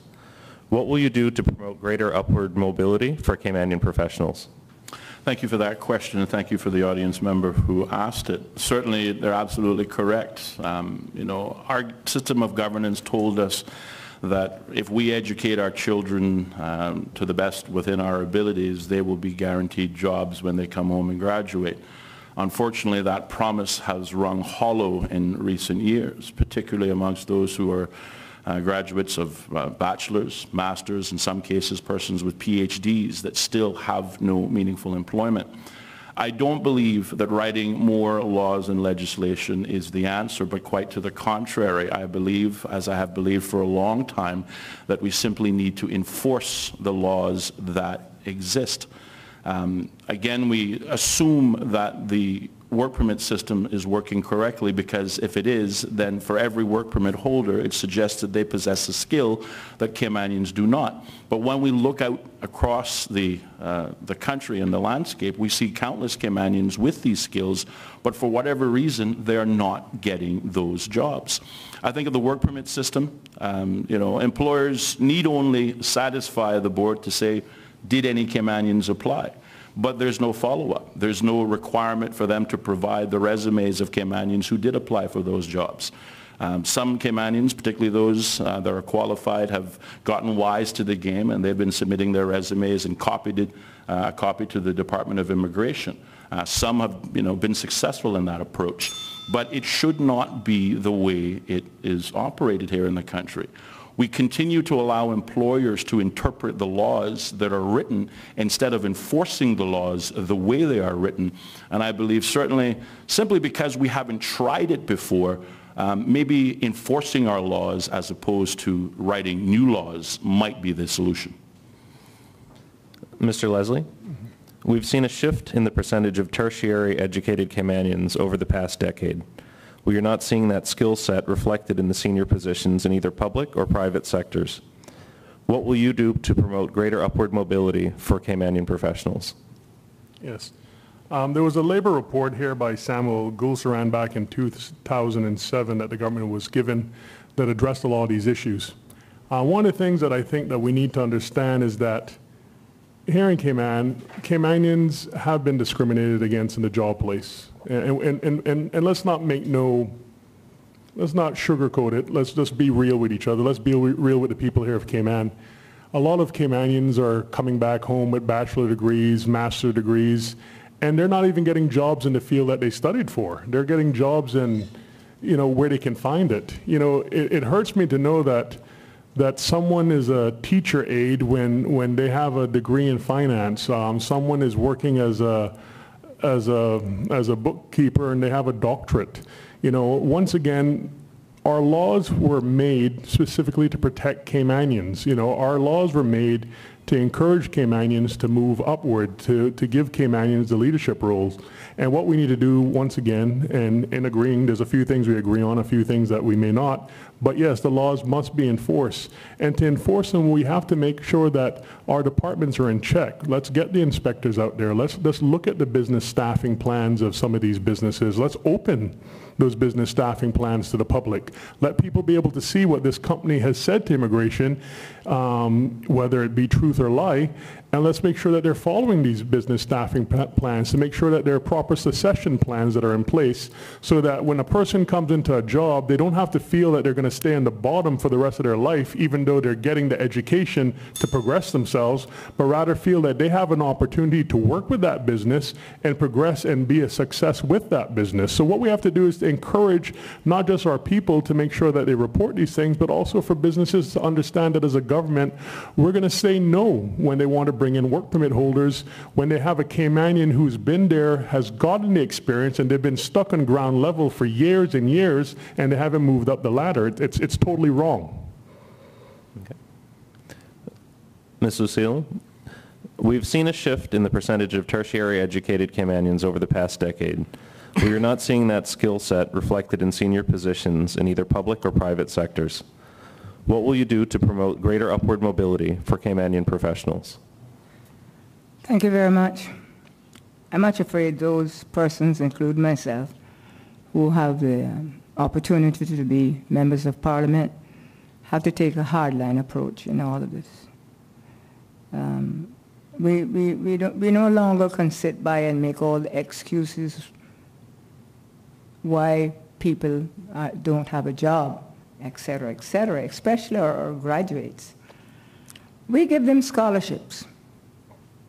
We send them off, and yet at the end of the day, when they come back, there's not a place for them. That's just rubbish. We need to take a hard line, and I know it's not going to go down well with some of the businesses, but in order to save your people and to save your country and to not have your country go down the social ladder, we're going to have to take a hard line with the temps agencies, with all those agencies that normally have the ability to hire people all over the world and with different, for different salaries, and then when you come locally, it's a different salary altogether.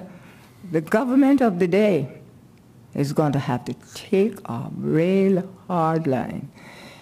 We have to stop now, because this is about our people. This is about the young people in particular, and they are real people, because I see them and I meet them and I talk to them.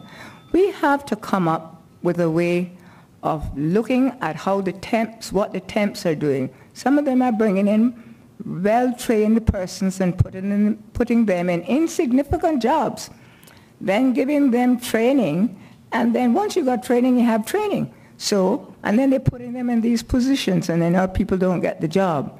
So we're going to have to work with the staff plan and put a strong enforcement group inside of there with the work, with the enforcement, with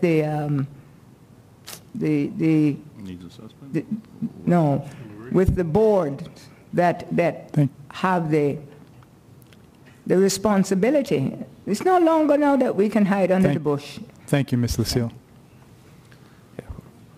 We'll come to Mr. Leslie with the next question. What proposals would the candidates have to control speed and with it the rate of accidents on the Shamrock Strait?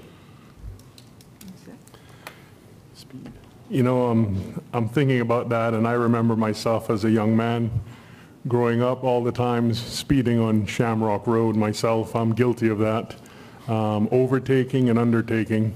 You know, if I knew then what I knew now, I would have probably slowed down a bit. I do believe that we have an issue here of speed kills. And we have lost so many young people, so many people over the years to accidents, you know, so many young people and older people over the year to bad driving, dangerous driving. I do believe that that I would implement certain plans such as the speed cameras. That is something that could have a look taken at to implement more, because we know it's a problem area, implement a more robust police presence in that area. I remember at one time when the police used to be very proactive on Shamrock Road and having the traffic department having an officer up there in radar. I do believe that it is an issue.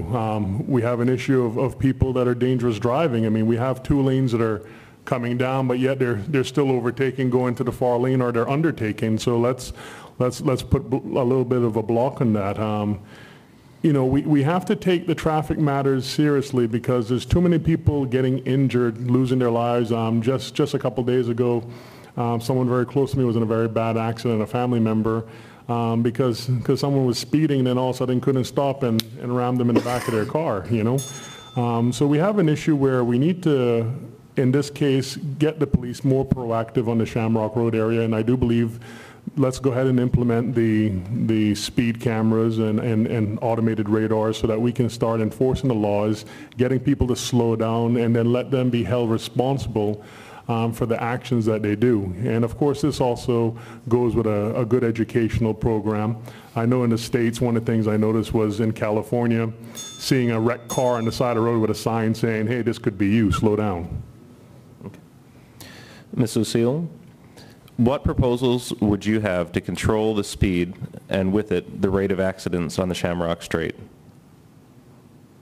And the Shamrock Strait is which one? On Shamrock Road, the main road. From where? From the Spot Strait, or where are they doing the roads now? On any of them. Okay. That's a hard one, because regardless of what you put there, people are going to speed. But I believe we could see a little more policing out there.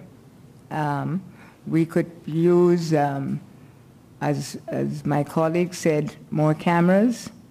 There could be a road. When they finish the road, one of the roads could be just for that purpose, where we just carry. They have one person. But I believe that's going to be a very difficult road. I drive on that road, and it's going to be very difficult for us to put anything in place to keep people from speeding, unless you have a police car parked there every day. If you have a police car parked there every day, you will reduce speeding. But the police will tell you that they can't spare a person to do that. So what we do is do what the people from Prospect said. They train some people that can get some police skills to be able to do that. That would give more employment as well. So if we can get a few people, we can recruit another set of people that work with the police to be what we call traffic wardens, to help us to reduce speed. Otherwise, we are going to have to ask for the police, which we are short of now, to be there. Mr. Harris, what proposals would you have to control the speed and with it the rate of accidents on the Shamrock Strait? Certainly I would have to agree with the majority of my colleagues. Certainly presence deters speeders. We have seen what a simple police cruiser on the side of the road, with or without its lights on, does to impact the rate of speed that motorists are traveling at.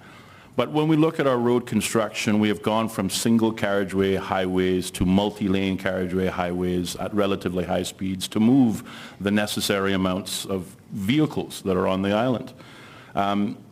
In South Sound, we have seen, if anyone drives through South Sound in the morning or the evening, it doesn't necessarily have to be a police cruiser. It could be just a police officer with a radar gun in his hand, jumping out of the bushes, stopping you, giving you speeding tickets. I believe if enough speeding tickets are issued and we impact people where it hurts in their pocketbooks, the message will start to get across.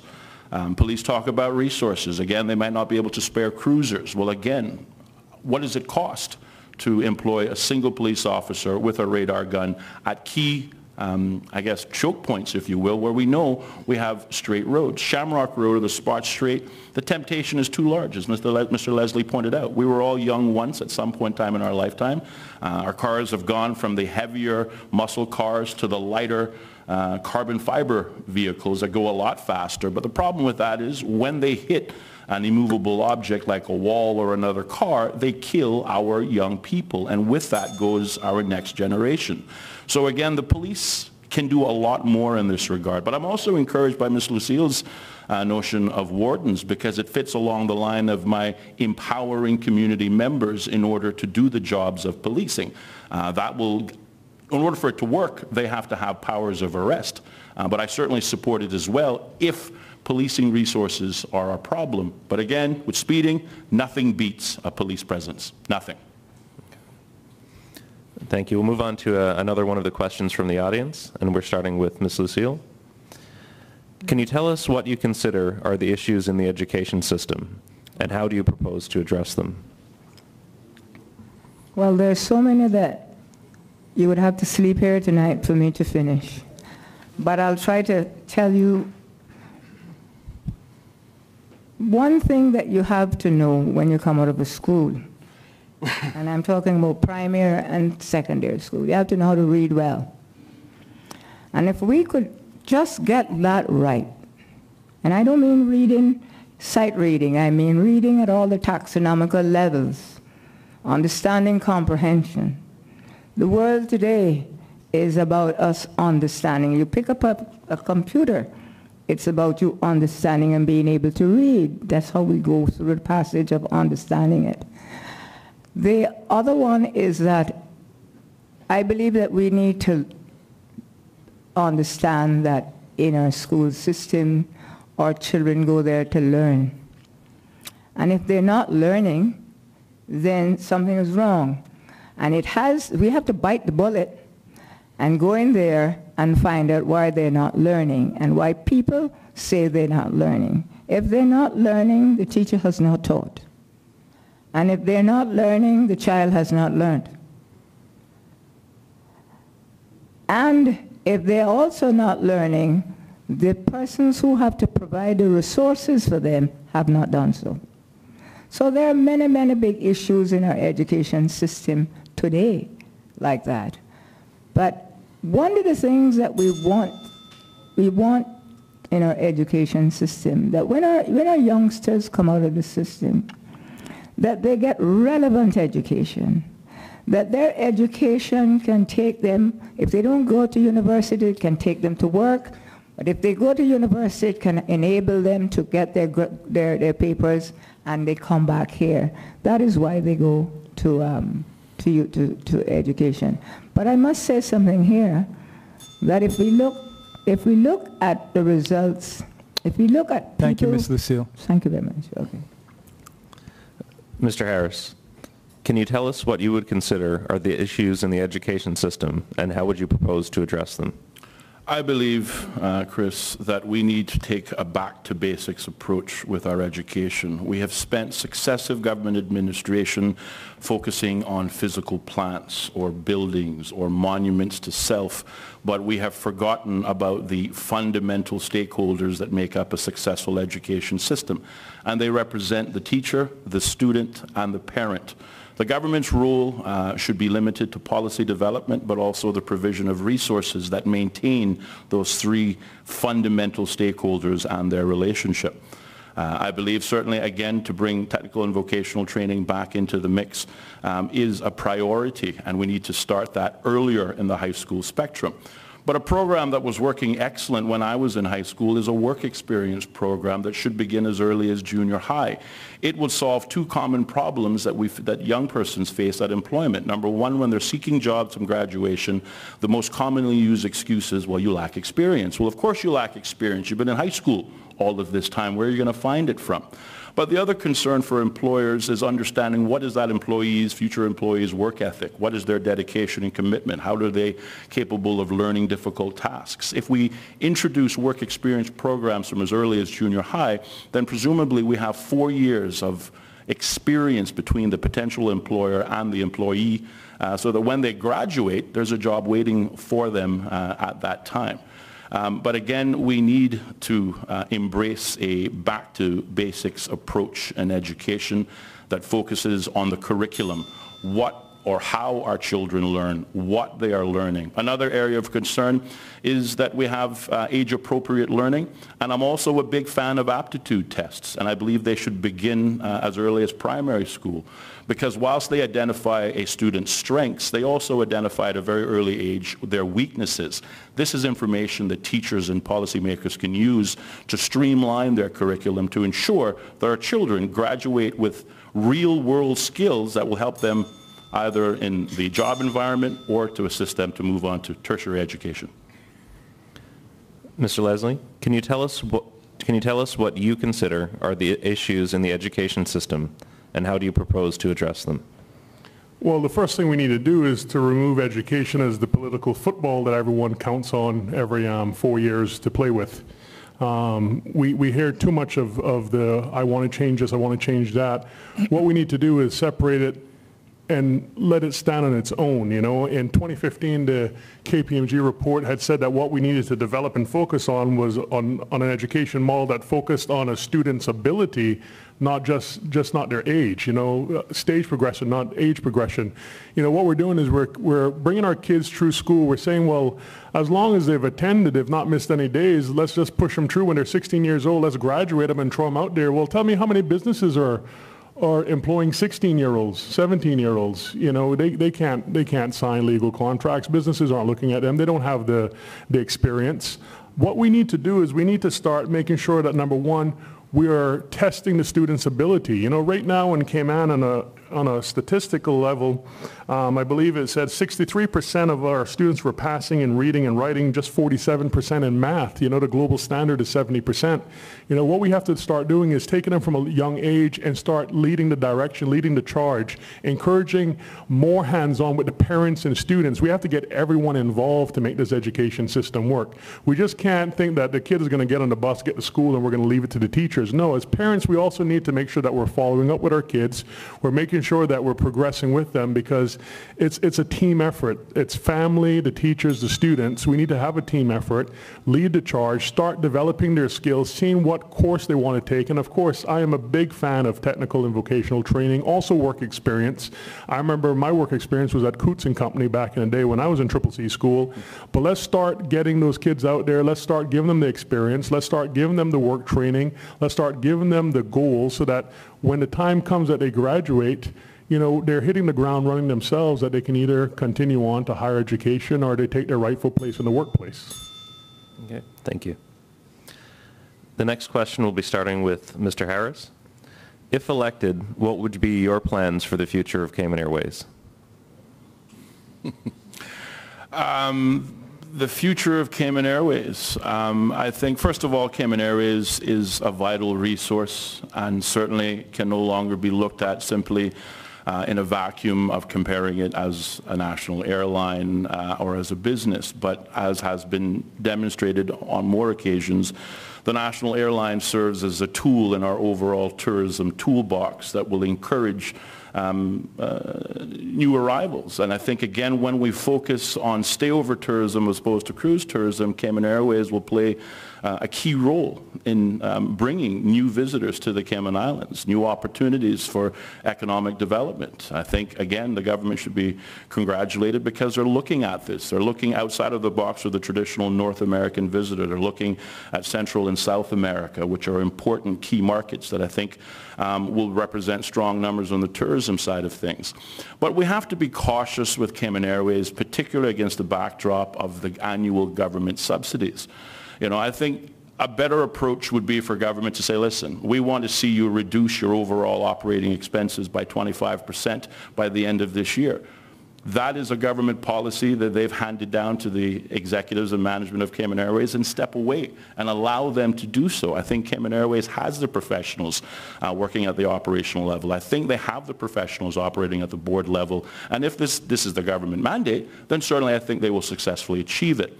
I would also caution Cayman Airways and the government for expanding their wish list. I mean, this refleeting and modernization of our current fleet. It sounds good. It sounds attractive. But we've just finished paying for, in many cases, the airplanes that we presently have. We're going to be leasing a new 787 MAX, I think it is. Some of them haven't even been built yet. We haven't heard what those leasing costs will consist of. So we have to be very careful with our wish list. Cayman Airways has proven effective. Cayman Airways has proven important. But we have to be careful with just how much money we spend there. Mr. Leslie, if elected, what would your plans be for the future of Cayman Airways? Well, number one, don't put me as the pilot because I don't know how to fly. So, but what we need to do is we need to, as Austin said, let the board, let the professionals handle it. You know, we're all going to come into this game having our strong points and our knowledge in certain areas. And I don't know how to run an airline. I can tell you that from now. That's not my forte, you know. No, I think Cayman Airways has a really good employment, a great team of employees that are there, great captains. I would test our captains in Cayman Airways, sir, against any captains in the world. Cayman Airways, those that fly us, love us, and Cayman Airways has proven themselves over and over again. I'm proud of our national airline, and I think everyone in Cayman should be proud of our airline too. No disrespect to you, sir, but that's just the way I feel. Well said. But what we need to do is return to the basics and let companies run themselves. The government cannot run everything. The government cannot mandate everything. We have a capable board of directors at Cayman Airways. I believe last year Cayman Airways, I think, hit a profit mark, if I'm correct, last year.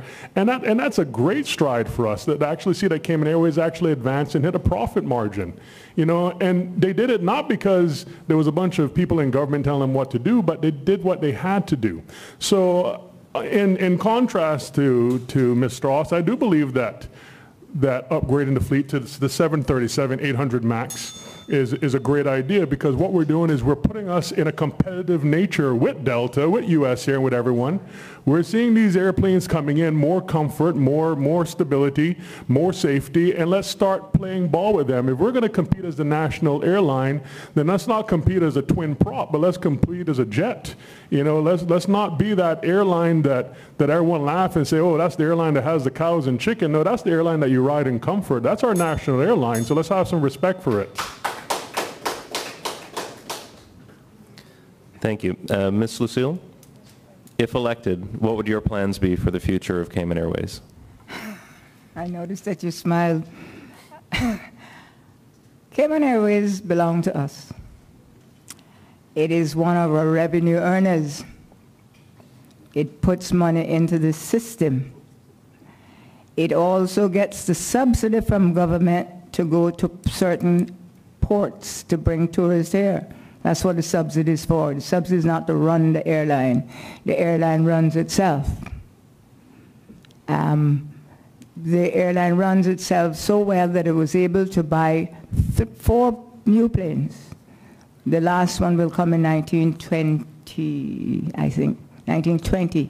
Sorry, 2020. Sorry, 2020. We have one now. Everybody wants to go on the 800.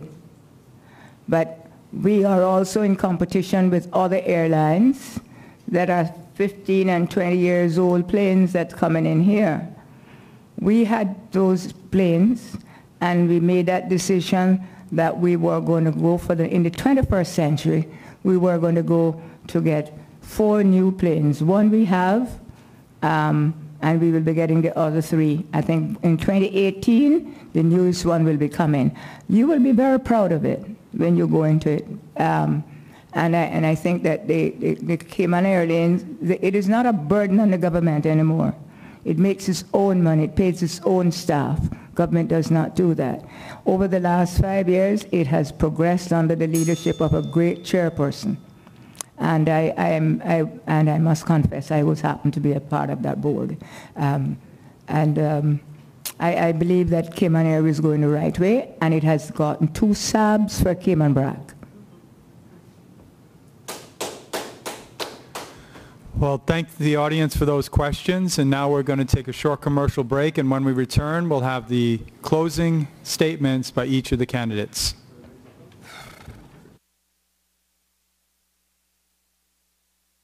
You might not often see us, yet we're always passing through, hidden in the background of everything you do. Who are we? We're Home Gas, the clear choice.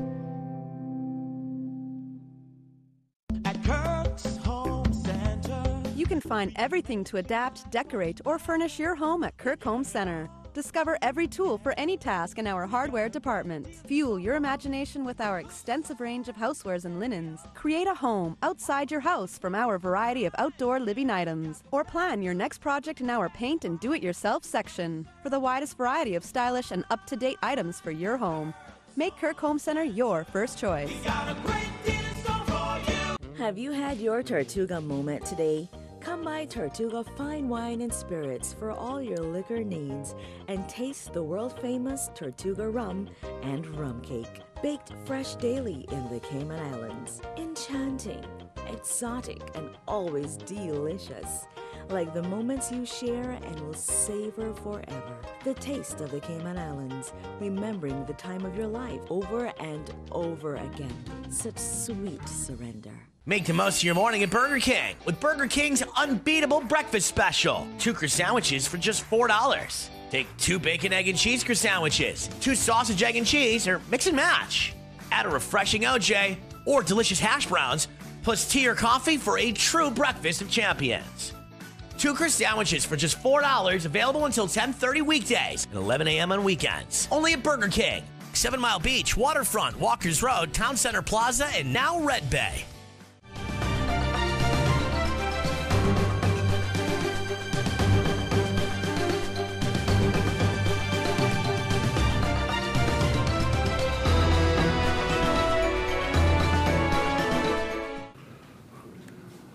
Welcome back to the Prospect Primary School. It's that time for closing statements, and we'll begin with Ms. Lucille Seymour. On Wednesday, May the 24th, we'll have the opportunity, first time as MLAs, and I want to let you know that your voices are important. People have to listen to you, and you must articulate the issues. You have to be home, of course, so that when people come to canvass, you can sit down and talk with them and listen to them and not hear what this one says, but really articulate your issues. This Cayman is no longer a place of a top-down government. They have very bright people in Cayman, very bright young people, very bright old people, and they must be part of the process. And the reason for me coming into the politics today is because of the single-member constituency. And I don't want the single-member constituency just for you to vote every 4 years. I want for you to be able to articulate your voice, run things in your own district, have a governance that you and your representative can be that voice that goes up to core government on the issues that are in your district. And that is the way I think we should go. We are quite way behind in the world at the grassroots level, not giving them the opportunity to be part of the process. I know my country very well, and I understand my people, and I know they are very bright. We wouldn't have this country today if they weren't. So why should politics only be at the top level? Politics must be at the ground level, and I understand that it will happen. And so therefore the young, the not so young, those that everybody represented on that committee, so that it can work, at least Prospect can work, and the Cayman Islands can work much better. Mr. Austin Harris. Thank you. Again, I want to thank the Chamber for these debates. I want to thank Hurley's Media for broadcasting these debates. I want to thank the audience live here for some excellent questions that have been presented. And thank you for being in attendance. I also want to thank my opponents in this debate. Whilst they are my opponents in this race for election, they certainly are my fellow Caymanians, one and all. I want to thank them for their decorum throughout this debate, respecting each other as well as the people here in attendance, as well as the thousands who are tuning in. You know, Cayman is facing some very serious challenges, and those challenges will require innovative and ingenuitive perspectives to address. I believe I possess the skills, the knowledge, and the expertise required to take our country from where we are to our next great success and prosperity. We have been calling for change, demanding change for successive election cycles, but we have not achieved it. I believe we cannot move forward as a country if we are continually looking behind. I believe it is time that we change the way we vote, and I encourage the voters in Prospect to begin by electing me, Austin Harris, as your next MLA for Prospect. Let me be your voice in the Legislative Assembly on May 24th, 2017. Thank you very much. Matthew Leslie. First off, I want to thank everyone for attending, for the people that are streaming on the internet, TV, radio, the Chamber of Commerce. You know, while I've been sitting here tonight, I kept turning to this sign here, and I kept seeing these three words: support, promote, and protect. And, you know, when I thought about it, I said, you know, that's exactly what a representative is supposed to do for his people. You know, we're supposed to support Caymanians. We're supposed to promote Caymanians. We're supposed to protect Caymanians. And then I looked to the bottom here and I saw the different websites, and the last one caught my attention, showmethemoney.ky. And I said to myself, you know, our Caymanians are asking that same question, show me the money, because everyone else seems to have it. And we need to realize that as a people, our time has come that we need to work together to create the solutions that are needed to move our people forward. And I'm going to speak to the people of Prospect real quick. Prospect, you're electing me not just to be your voice, but to be your action man. You're electing me to be the person that's going to hit the ground for you and represent you in a government that is divided into 19 constituencies, where there's going to be 19 representatives looking to better that constituency. So guess what? I have to treat Prospect as priority. Whether it's installing more lights in the Frank Hall Homes area, completing the McRuss building and putting in a substation for police and EMS services. Heaven knows, don't have a heart attack in Prospect at 5:30 in the afternoon, Monday through Friday. You know, let's beautify the area, you know, removing derelict vehicles. Let's put in the community park. Let's start fixing our country, but let's start fixing Prospect. I'm here running for the Cayman Islands, but I'm especially running for Prospect. So come May 24th, you know, after you've interrogated us and you've made a decision as to who you want to represent you, I do believe that the Cayman Islands will, in Prospect in particular, will make a good pick by picking Matthew Leslie. I've been in this game for a long time when it comes to being on the ground. I continue, and whether you've elected me or not, guess what? My work still continues. I'm still going to be that person in the community. But I just want you to give me a chance. Thank you very much, and you all have a good night, Cayman. For closing remarks now, we turn it over to Chamber Vice President Chris Kekernel. On behalf of the Chamber of Commerce and the Chamber Council, I would like to extend a special thanks to the candidates for participating in tonight's event. I know that we have peppered you with questions this evening, but your answers have been extremely thoughtful, and we thank you for your time. I would also like to thank all of you in the audience for attending and engaging with us this evening, and especially for some fantastic questions posed to the candidates. I would like to thank Hurley's Media for their support of all the forums and for broadcasting tonight's event live to the Cayman Islands, both via Cayman 27 and online video stream. I would also like to thank our supporting sponsors, the DART organization, Deloitte, Foster's IGA, Heritage Holdings, and Puritan Cleaners. The next candidates forum will take place tomorrow at the Savannah Primary School. Savannah candidates will be in attendance, including Heather Bodden and Kent McTaggart. We thank you for supporting the Chamber of Commerce's candidate forums. Good night and safe travels.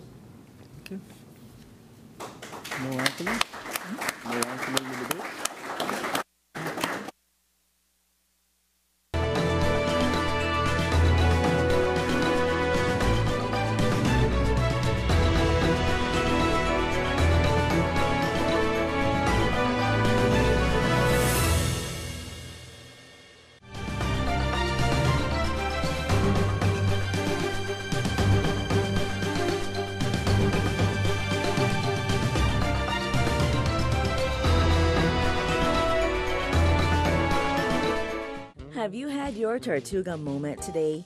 Come by Tortuga Fine Wine and Spirits for all your